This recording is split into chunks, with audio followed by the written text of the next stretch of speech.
pong nais natin iparating na mensahe sa publiko at sa mga public officials po nakapwesto. Pwede mo na sa lahat tuminto kami dito sa Batasan dahil dito yung huling pagkakataon na ginawa namin para dun sa filing ng impeachment case. Nakita nyo naman, kasama ko rin dito yung makasama ko doon. Hindi tinanggap yung aming impeachment case.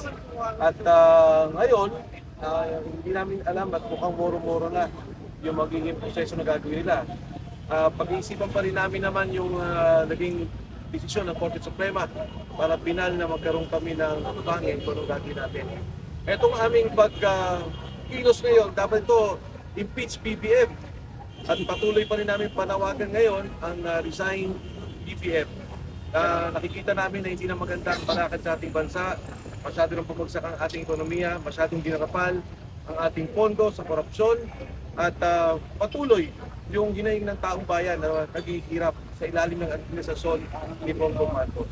At saka I'd like to bring in this demand. No? Alam naman natin si Marcos may sakit.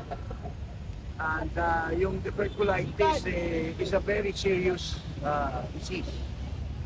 Under the Constitution, Article 12 ng executive power, the President is obligated to tell the people his condition, no? Being a serious sickness, he should inform the public of his present state of health.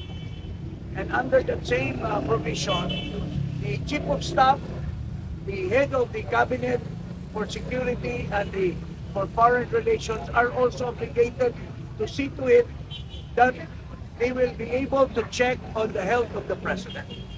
Kasi there are rumors that baka nagkaroon siya ng apart from yung sinasabi nilang tuberculosis, baka mayroon siyang colon cancer. Mayroon mga iba-ibang sinasabi.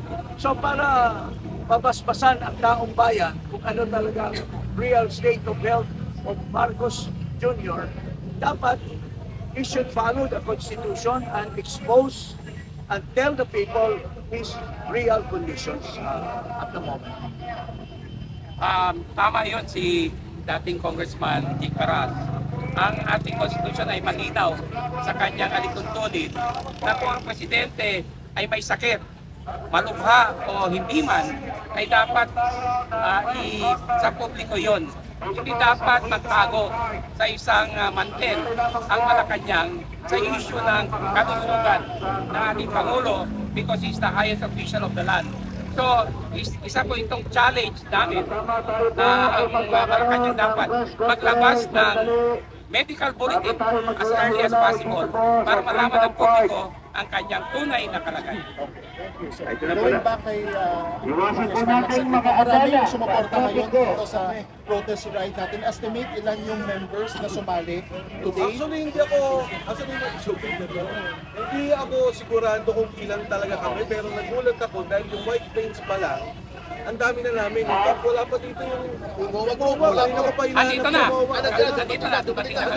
Ako yun with Secretary General. Okay. So, hindi ko alam actually kung ilan yung estimate. Pero to be fair din nagpapasalamat kami sa police, nagpapasalamat kami sa MMDA dahil tumulong naman sila umalalay. Hindi nagkaroon ng kaguluhan katulad ng nangyari sa Cebu. Yun nga po sir, kasi kanina nakakwentuhan ko din mga police, walang permit kasi itong ginawa natin ngayon. So hindi ba kayo nag-alinlangan na alam mo yung magkaroon ulit ng problema gaya sa Cebu? Hindi po, kasi po, ang mali po yung ginawa sa Cebu Actually, with all due respect to the police sa Cebu, mali po yung ginawa nila na pinigil nila yung caravan, may mga kinumpis pa sila ng mga motorsiklo, may naresto pa sila.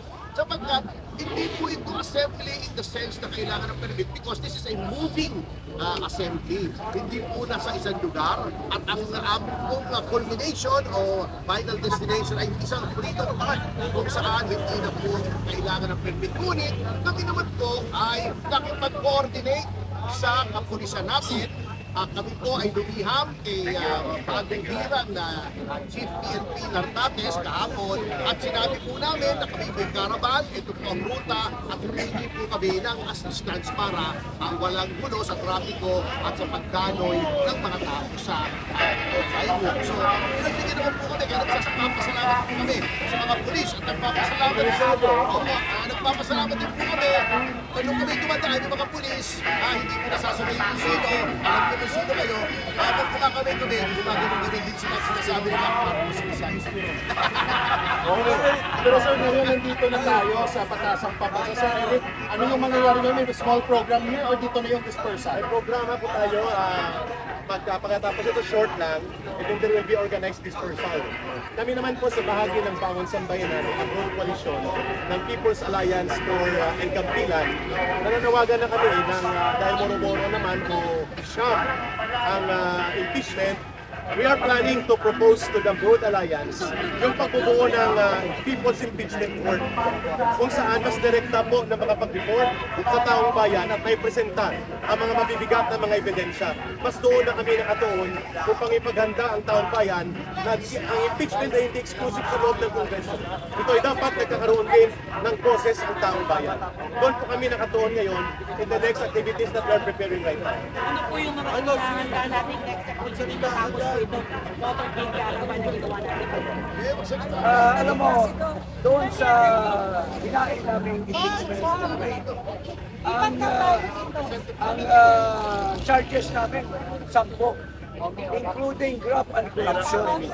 So, nung nagsalita si Pino tungkol sa kanilang charges, it's very, very myopic. Although, hindi namin sila pinipintasan, pero sana kung tinanggap lang nila nung una naming pagpunta sa nung Huwebes, January 22, if the House of Representatives through the Secretary General Office admitted our complaint, we would have a very strong impeachment charges against the President. Alam mo, ina-anticipate namin na talagang hindi na pagbibigyan yung impeachment ni Bongbong Marcos. Una, yung unang isinampa, wala talaga yun. Kasi dito, di ba, kita natin ebidensya kung may form and substance.